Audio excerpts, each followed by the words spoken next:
सभी विद्यार्थियों को नमस्कार। अपने इस YouTube चैनल पर आपका स्वागत एवं अभिनंदन। हाँ तो विद्यार्थियों, आज हम संस्कृत क्विज देखने जा रहे हैं। तो देखिए विद्यार्थियों, इससे पहले भी हमने कारक और उपपद विभक्ति संबंधित 3 वीडियो डाले थे। यदि वो नहीं देखे आपने तो उनको भी जाके देखा जा सकता है। आज हम संस्कृत व्याकरण से संबंधित जो क्विज है, विशेष रूप से रीट व वरिष्ठ अध्यापक भर्ती के लिए बहुत उपयोगी होगी। इसमें हम देखेंगे कारक व उपपद विभक्ति, उच्चारण स्थान व शिक्षण विधि से संबंधित प्रश्नोत्तर देखेंगे। तो शुरू करते हैं आज के प्रश्नोत्तर। हाँ तो विद्यार्थियों, आज की क्विज का पहला प्रश्न है, कर्ण संज्ञा विधायकम सूत्रम किम नाम वर्तते। कर्ण संज्ञा विधायक सूत्र का क्या नाम है? आपको विकल्प दिए जाते हैं, साधना नाम कर्णम, दूसरा है आधारो कर्णम, तीसरा है कर्तरी कर्णम और चौथा विकल्प है साधकतम कर्णम। तो कर्ण संज्ञा विधायक सूत्र क्या है? तो देखिए, कर्ण संज्ञा विधायक आप देखोगे कि साधनाम कर्णम यह भी नहीं है, आधारो कर्णम भी नहीं, आधारो अधिकरणम होता है, कर्तर कर्णम नहीं होता है, तो होता है साधकतम कर्णम। तो इसका अर्थ हो जाएगा कि किसी भी क्रिया को संपादित करने के लिए जो साधन काम में लिया जाता है उसे साधन की कर्ण संज्ञा होती है। दोबारा देखना विद्यार्थियों, किसी भी क्रिया को संपादित करने के लिए, किसी भी क्रिया को संपादित करने के लिए जो साधन काम में लिया जाता है उस साधन की कर्ण संज्ञा होती है। जैसे सह कलमेन लिखती, सह कलमेन लिखती, वह कलम से लिखता है। तो यहाँ क्या साधन काम में लिया गया है? कलमेन, कलम लिया गया है ना, तो कलमेन। तो यहाँ पर इसकी क्या संज्ञा हो जाएगी? इसकी कर्ण संज्ञा हो जाएगी। हाँ विद्यार्थियों, अब देखते हैं आज की कविता का अगला प्रश्न। सर्वस्मिन् प्राणः सन्ति, सभी में प्राण हैं। सर्वस्मिन् प्राणः सन्ति, सभी में प्राण है। इत्यत्र आधारो अस्ति, इसमें आधार है। 4 विकल्प दिए जाते हैं। पहला है औपश्लेषिक आधार है क्या, दूसरा है वैषयिक आधार है क्या, तीसरा है अभिव्यापक और चौथा है कोएफिनेम। तो देखिए विद्यार्थियों, यहाँ पर हम देखेंगे कि सर्वस्मिन् प्राणः सन्ति, प्राण सभी में होते हैं, सभी में प्राण होते हैं। तो इसका मतलब क्या है? इसका मतलब संपूर्ण अवयव में व्याप्त रहने वाला होता है आधार, वो होता है अभिव्यापक। क्या होता है? अभिव्यापक। तो इसका उत्तर हो जाएगा अभिव्यापक, क्योंकि अभिव्यापक आधार कौन सा होता है? संपूर्ण अवयव में रहने वाला, व्याप्त रहने वाला जो आधार होता है वो होता है अभिव्यापक। तो सर्वस्मिन् प्राण, प्राण सभी में होते हैं, तो इस प्रकार से इसमें अभिव्यापक आधार हो जाएगा। आधार 3 प्रकार का होता है ना, औपश्लेषिक, वैषयिक और अभिव्यापक। तो इसमें अभिव्यापक आधार होगा। अगला प्रश्न है विद्यार्थियों, कारक भेदो नास्ति, कारक का भेद नहीं है। कारक का भेद नहीं है। कारक 6 होते हैं, तो आपको बताने के इनमें से कारक का भेद कौन सा नहीं है। पहला है कर्म होता है, दूसरा संबंध, तीसरा संप्रदान और चौथा कर्ता। इसमें कौन सा कारक नहीं है? तो यदि विद्यार्थियों आपने इसका उत्तर विकल्प नंबर 2 चुना है, संबंध को कारक नहीं माना जाता है। और संबंध को कारक नहीं माना जाता, इसका कारण क्या है? कारक की परिभाषा होती है क्रियाजनकत्वम कारकम या क्रियाम करोति इति कारकम। क्या है? क्रियाजनकत्वम कारकम, क्रियाम करोति इति कारकम। तो क्रिया को संपादित करने वाला तत्व होता है वो कारक कहलाता है। क्रिया को संपादित करने वाला तत्व वो क्या कहलाता है? कारक कहलाता है। जो क्रिया के साथ संबंध को प्राप्त होता है वही कारक होता है। तो यहां देखेंगे कि जो संबंध होता है ना, संबंध, जो संबंध होता है उसका क्रिया से साक्षात यानी सीधा संबंध नहीं होता है, तो इसलिए इसको कारक नहीं माना जाता है। हाँ विद्यार्थियों, अब देखें अगला प्रश्न है, कारक विभक्ति भवन्ति, कारक विभक्तियां होती हैं तो कितनी होती हैं? देखिए, पहला है शब्द, दूसरा है षट और तीसरा है पंच, चौथा है 10। कारक विभक्तियां होती हैं, कितनी होती हैं? तो यदि विद्यार्थी आपने इसका उत्तर चुना है विकल्प नंबर 1 शब्द, 7 विभक्तियां होती हैं प्रथमा से लेकर के सप्तमी तक, प्रथमा, द्वितीय, तृतीय, चतुर्थी, पंचमी, षष्ठी और सप्तमी। तो कारक विभक्तियां कितनी होती हैं? 7 विभक्तियां होती हैं। देखिए विद्यार्थियों, कारक विभक्तियां द्विविधा 2 प्रकार की होती हैं। एक तो नहीं, कारक विभक्तियां 2 प्रकार की होती हैं। एक तो होती है कारक विभक्ति और दूसरी होती है उपपद विभक्ति। कारक विभक्ति कितनी होती हैं? 7 होती हैं। एक बार प्रश्न यह भी पूछा गया परीक्षा में कि प्रत्येक विभक्ति को कितने भागों में बांटा गया है? तो प्रत्येक विभक्ति होती है उसको 3 भागों में बांटा गया है। एक वचन, दूसरा है द्विवचन और तीसरा है बहुवचन। तो प्रत्येक विभक्ति 3 भागों में बांटी जाती है, एक वचन, द्विवचन और एक बहुवचन। हाँ तो विद्यार्थियों, अब देखते हैं अगला प्रश्न। अगला प्रश्न क्या है? सरस्वती इत्यत्र विभक्ति अस्ति। सरस्वती इस पद में कौन सी विभक्ति है? तो देखिए संस्कृत में एक सूत्र है, अपदम न प्रयुंजित है। अपदम न प्रयुंजित है यानी जब तक कोई शब्द है उसको पद बनाए बिना संस्कृत में प्रयुक्त नहीं करना है। और संस्कृत में पद बनाने के लिए सुबंत और तिंगंत प्रत्यय जोड़े जाते हैं। तो यह सरस्वती पद है ना, सरस्वती, तो इसमें जो सुबंत सु प्रत्यय जोड़ा गया है। तो अब यह क्या कह रहा है कि सरस्वती इत्यत्र विभक्ति अस्ति लिंग मात्रा दिके प्रथमा। दूसरा है प्रातिपदिकार्थे मात्रे प्रथमा। तीसरा है परिमाण मात्रे प्रथमा और चौथा है न क्वपि। तो इसका अर्थ हो जाएगा प्रातिपदिकार्थ मात्रे प्रथमा। प्रातिपदिकार्थ अर्थ में प्रथमा विभक्ति का प्रयोग किया जाता है और सरस्वती पद इसमें भी प्रथमा विभक्ति का प्रयोग किया गया है, इसलिए हो जाएगा प्रातिपदिकार्थ मात्रे प्रथमा। तो इसका विकल्प नंबर 2 सही हो जाएगा। तो इस प्रकार से विद्यार्थी इसका उत्तर हो जाएगा विकल्प नंबर 2। हाँ तो विद्यार्थियों, अब देखते हैं आज की क्विज के अगले प्रश्न। आज की हमारी प्रश्नोत्तरी का अगला प्रश्न है, इसमें क्या पूछा गया है? देखिए विद्यार्थियों, इस प्रश्न में दिया गया है, हाँ तो विद्यार्थियों, उच्चारण स्थान दृष्टया असमूहित वर्ण अस्ति। उच्चारण स्थान की दृष्टि से असमूहित वर्ण कौन सा है? तो उच्चारण स्थान देखेंगे हम, इसमें दे रखा है, पहला है ए, दूसरा है ज, तीसरा है ज और चौथा स। तो यह पूछ रहा है कि उच्चारण स्थानों की दृष्टि से इसमें असमूहित पद कौन सा है? तो यदि विद्यार्थी इसने इस प्रश्न का उत्तर आपने 4 नंबर विकल्प चुना है स, तो सही है। और क्यों सही है? क्योंकि इटु ऐसा नाम तालु, इटु ऐसा नाम चैवर्ग और यह तो इनका उच्चारण स्थान तालु होता है। तो यहाँ पर यह स जो दे रखा है तो यह इस उच्चारण स्थान में नहीं आता है, इसलिए यह इसे असमूहित वर्ण हो जाएगा। तो चैवर्ग या श यह होता है, श नहीं होता, तो इसलिए असमूहित वर्ण कौन सा हो जाएगा? विकल्प नंबर 4 स। हाँ तो विद्यार्थी, अगला प्रश्न है, उच्चारण स्थान दृष्टया असमूहित वर्ण अस्ति। उच्चारण स्थान की दृष्टि से असमूहित वर्ण कौन सा है? तो फिर आपसे असमूहित पूछा जा रहा है, यानी इस समूह से संबंधित नहीं है। तो रि, श, ठ, र।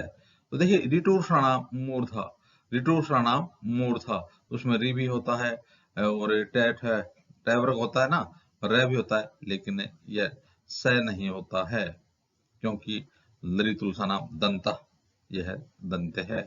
तो इसलिए इसका हो जाएगा विकल्प नंबर 2। तो यह असमूहित वर्ण है इस चारों वर्णों में। अगला प्रश्न है, उच्चारण स्थान कति भवन्ति। उच्चारण स्थान कितने होते हैं? तो पहला है 9, दूसरा है 10, तीसरा है 8 और चौथा है 11। तो उच्चारण स्थान कितने होते हैं? तो यदि विद्यार्थियों आपने इसका उत्तर सुना है 8, तो आपका उत्तर सही है, क्योंकि उच्चारण स्थान 8 कौन कौन से होते हैं? एक तो था उरह यानी काकल, और इसके अलावा कंठ है, इसके अलावा शिरह का मतलब मूर्धा, इसके अलावा जीवा मूल। देखिए विद्यार्थियों, यह जीवा नहीं होता उच्चारण स्थान, जीवा मूल होता उच्चारण स्थान। इसके अलावा दंत नासिका हो गया और ओष्ठ हो गए, तालु हो गया। तो इस प्रकार से ये 8 उच्चारण स्थान हैं। लेकिन विद्यार्थियों, कहीं कहीं पर उरह, काकल को उच्चारण स्थान न मान करके 7 भी दिया जाता है। तो यदि 7 आए तो हमें 7 करना है, लेकिन यहाँ पर 8 दे रखा है। तो इस प्रकार से जब 8 नहीं होगा तो उच्चारण स्थान हमें कितने करने, 7 करने हैं। हाँ विद्यार्थी, अब देखते हैं अगला प्रश्न। उच्चारण स्थान दृष्टया असमूहित वर्ण अस्ति। फिर असमूहित वर्ण पूछा जा रहा है। आप उच्चारण स्थान से संबंधित कौन सा नहीं वर्ण देखना है। पहला है ग, अ, अंग, है। तो हम देखेंगे एकु है विस्नाम कंठा, विसर्ग, एकु क्वैव्रग है विसर्ग, ये उच्चारण स्थान इनका कंठ्य होता है, लेकिन नासिका अनुस्वार से है। तो इसमें नासिका अनुस्वार से है। तो देखिए इसमें 3 जो नंबर विकल्प है यह उच्चारण स्थान की दृष्टि से असमूहित हो जाएगा। अब देखते हैं विद्यार्थियों, अगला प्रश्न है आ इति वर्णस्य उच्चारण स्थानम अस्ति। आ, इस वर्ण का उच्चारण स्थान क्या है। पहला है कंठ, दूसरा है तालु, तीसरा है मूर्धा और चौथा है दंता। तो हमने देखा कि ए कु है विसर्ग नाम कंठा, तो ए और आ इसका उच्चारण स्थान क्या होता है, कंठ होता है। तो इसका 1 नंबर जो विकल्प है कंठ है वो सही हो जाएगा, कंठ है। तो इस प्रकार से इसका उत्तर होगा एकु विसर्जनाम, एकु विसर्जनाम कंठ। हाँ तो विद्यार्थियों, अब देखते हैं आज की क्विज का अगला प्रश्न। हमारी आज की क्विज का अगला प्रश्न रहेगा, इस प्रश्न में पूछा गया है अव्याकृति इति कस्य शिक्षण विधि। अव्याकृति है वो किसकी शिक्षण विधि है। अव्याकृति, अव्याकृति किसकी शिक्षण विधि है। काव्य से, दूसरा है गद्य शिक्षण से, तीसरा विकल्प है रूपक से और चौथा है व्याकरण से। तो देखिए काव्य से, गद्य शिक्षण से, रूपक से और व्याकरण से कौन सी विधि, अव्याकृति विधि किसकी शिक्षण विधि है। तो देखिए विद्यार्थियों, इसका उत्तर क्या हो जाएगा, इसका उत्तर हो जाएगा व्याकरण की विधि है। कौन सी विधि, अव्याकृति। और देखिए विद्यार्थियों, इस अव्याकृति विधि है ना, इसका दूसरा नाम है भाषा संसर्ग विधि। इसी को भाषा संसर्ग विधि भी कहा जाता है। इसमें व्याकरण की शिक्षा होती है, वो भाषा के साथ ही दी जाती है और यह प्राथमिक स्तर के लिए बहुत ही उपयोगी विधि होती है और इसका माध्यम भाषा होता है।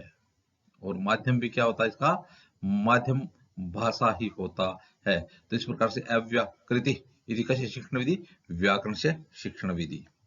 अगला प्रश्न है विद्यार्थियों, प्रवचन विधि कस्य शिक्षण से विधि। तो प्रवचन विधि कस्य शिक्षण विधि, प्रवचन विधि है वो किसी शिक्षण विधि है। पहला है काव्य से, दूसरा है गद्य शिक्षण से, तीसरा है रूपक से और चौथा है व्याकरण से। कौन सी, प्रवचन शिक्षण विधि।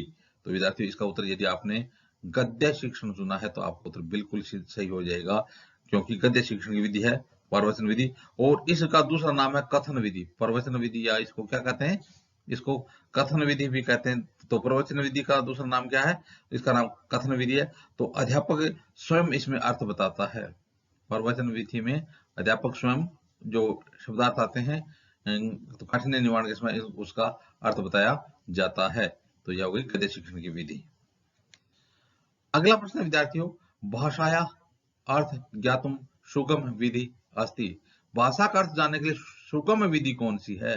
भाषाया अर्थ ज्ञातुम, भाषा का अर्थ जानने के लिए तो पहला है प्रवचन विधि, दूसरा है परिभाषा विधि, तीसरा है अनुवाद विधि और चौथा है तुलना विधि। कौन सा, भाषाया अर्थ, भाषा का अर्थ जानने के लिए कौन सी शिक्षण विधि उपयुक्त है।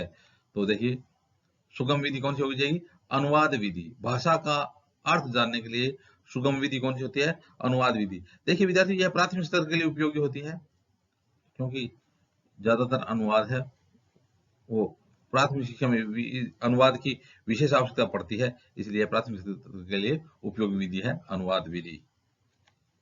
अगला प्रश्न है विद्यार्थियों, काठिन्य निवारण से विधि नास्ति।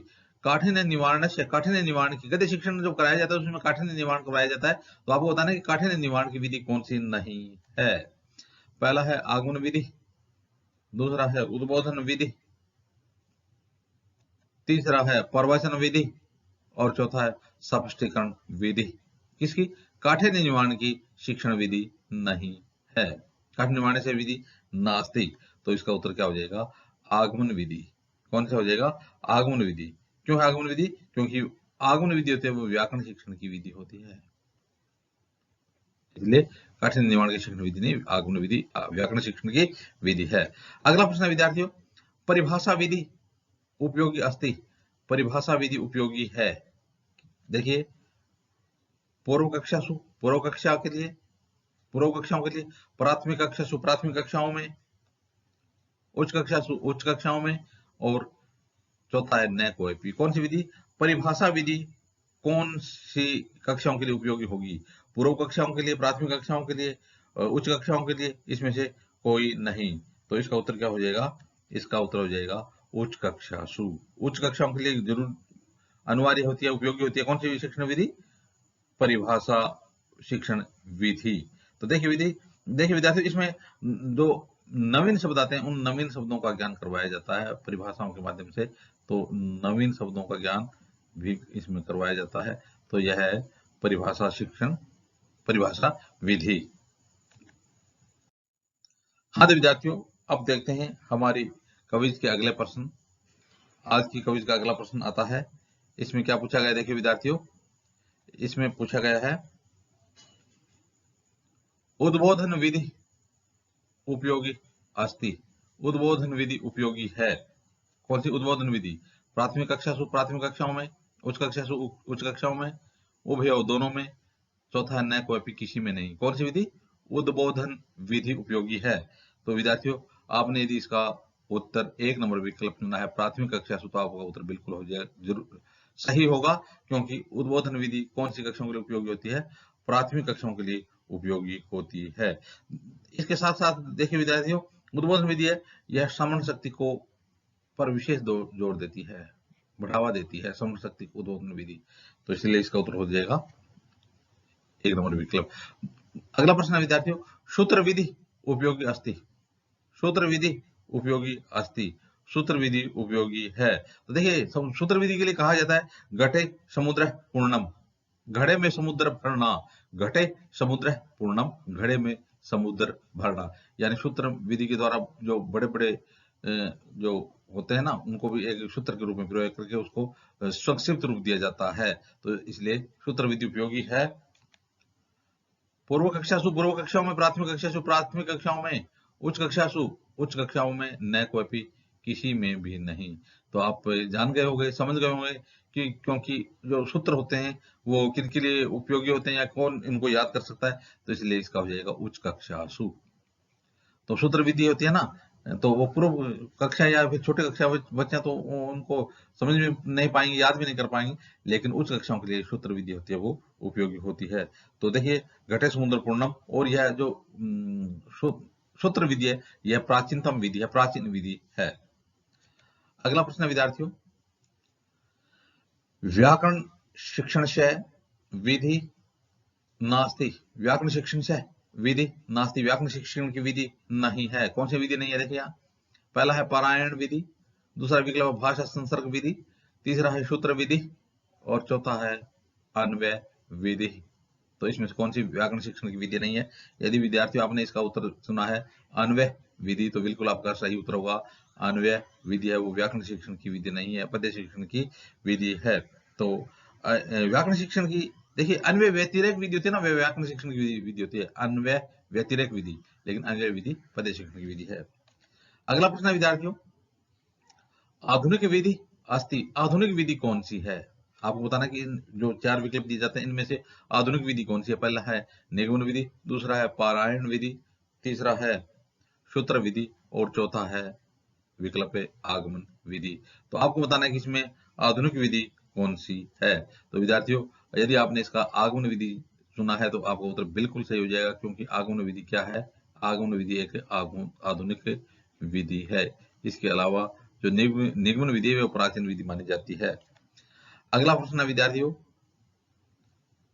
प्रश्नोत्तर विधि अपर नाम वर्तते। प्रश्नोत्तर विधि का दूसरा नाम क्या है? विधि कौन सी है? प्रश्नोत्तर। तो आपको उत्तर के लिए विकल्प दिए जाते हैं, सूत्र विधि, सुकराती विधि, तीसरा है भाषण विधि, और चौथा है न कोई। कोई भी नहीं। कौन सा? प्रश्नोत्तर विधि का दूसरा नाम क्या है? तो देखिए विद्यार्थियों, प्रश्नोत्तर विधि का दूसरा नाम क्या है? सुकराती विधि। यानी प्रश्नोत्तर विधि को सुकराती विधि के नाम से भी जाना जाता है। तो प्रश्नोत्तर विधि अपर नाम है, अपर नाम वर्ते सुकराती विधि। तो देखिए विद्यार्थियों, यह जिज्ञासा को प्रकट करती है, जिज्ञासा उत्पन्न करने के लिए यह विधि प्रसिद्ध विधि है। हाँ तो विद्यार्थियों, अब देखते हैं आज की क्विज के अगले प्रश्न। आज की हमारी क्विज का अगला प्रश्न आता है, समवाय विधि अस्ति। समवाय विधि अस्ति, समवाय विधि है, क्या है? विकल्प दिए जा रहे हैं। पहला है काव्यशय, दूसरा है गद्य शिक्षण से, तीसरा विकल्प है रूपकशय और चौथा है व्याकरणशय। तो रूपकशय या व्याकरणशय या गद्य शिक्षण या काव्यशय, इसमें समवाय विधि किसकी विधि है? तो यदि विद्यार्थी आपने इसका उत्तर सुना है व्याकरणशय, तो आपका उत्तर बिल्कुल सही होगा। समवाय विधि कौन से शिक्षण की विधि है? व्याकरण शिक्षण की विधि है। और इसका दूसरा नाम सहयोग विधि भी कहते हैं इसको, सहयोग विधि या समवाय विधि, सहयोग विधि या समवाय विधि कहा जाता है। और व्याकरण की शिक्षा होती है वो अध्ययन, भाषा के साथ ही या पुस्तक के साथ ही व्याकरण की शिक्षा दी जाती है, इसलिए इसको समवाय विधि के नाम से जाना जाता है। अगला प्रश्न है विद्यार्थियों, व्याकरण शिक्षण से श्रेष्ठ विधि अस्ति। व्याकरण शिक्षण से श्रेष्ठ विधि अस्ति, व्याकरण शिक्षण की श्रेष्ठ विधि कौन सी है? आगमन विधि, दूसरा है पारायण विधि, तीसरा है सूत्र विधि और चौथा है आगमन विधि। तो यह कह रहा है कि व्याकरण शिक्षण से श्रेष्ठ विधि अस्ति आगमन निगमन विधि, पारायण विधि, सूत्र विधि, आगमन विधि। यदि इसका उत्तर आपने आगमन निगमन विधि चुना है तो आपका उत्तर बिल्कुल सही होगा, क्योंकि आगमन निगमन विधि किसकी शिक्षण विधि है? व्याकरण शिक्षण की विधि है, श्रेष्ठ विधि है। विधि तो यह भी व्याकरण शिक्षण की है ना, पारायण यह भी व्याकरण शिक्षण की है, लेकिन श्रेष्ठ विधि किसको माना जाता है? आगमन निगमन विधि को श्रेष्ठ विधि माना जाता है। अगला प्रश्न है विद्यार्थियों, पाठ्य पुस्तक विधि अस्ति। पाठ्य पुस्तक विधि क्या है? तो पाठ्य पुस्तक विधि अस्ति मनोवैज्ञानिक विधि, दूसरा है शुगा प्रणाली, तीसरा है उबो, चौथा है नैकोएपी। तो देखिए विद्यार्थियों, पाठ्य पुस्तक विधि मनोवैज्ञानिक विधि में मानी जाती है और इसको शुगा प्रणाली भी कहा जाता है। तो पाठ्य पुस्तक विधि मनोवैज्ञानिक भी और शुगा प्रणाली इसको भी कहा जाता है, इसलिए नंबर 3 विकल्प आ जाएगा, उभो दोनों। अगला प्रश्न है विद्यार्थियों, वाद विवाद विधि अपर नाम अस्ति। वाद विवाद विधि का दूसरा नाम क्या है? आपको 4 विकल्प दिए जाते हैं। पहला है पारायण विधि, दूसरा है अर्थबोध विधि, तीसरा है सूत्र विधि और चौथा है अन्वय विधि। किसका? वाद विवाद विधि अपर नाम। वाद विवाद विधि का दूसरा नाम क्या है? तो यदि विद्यार्थियों आपने इसका अर्थबोध विधि उत्तर चुना है तो आपका उत्तर बिल्कुल सही है, क्योंकि वाद विवाद विधि का दूसरा नाम अर्थबोध विधि भी इसको कहा जाता है। तो अब देखते हैं विद्यार्थियों आज की क्विज का आखिरी प्रश्न, व्याकरण सूत्राणाम स्पष्टीकरणाय उपयुक्त विधि अस्ति। व्याकरण सूत्रों को स्पष्ट करने के लिए उपयुक्त विधि कौन सी है?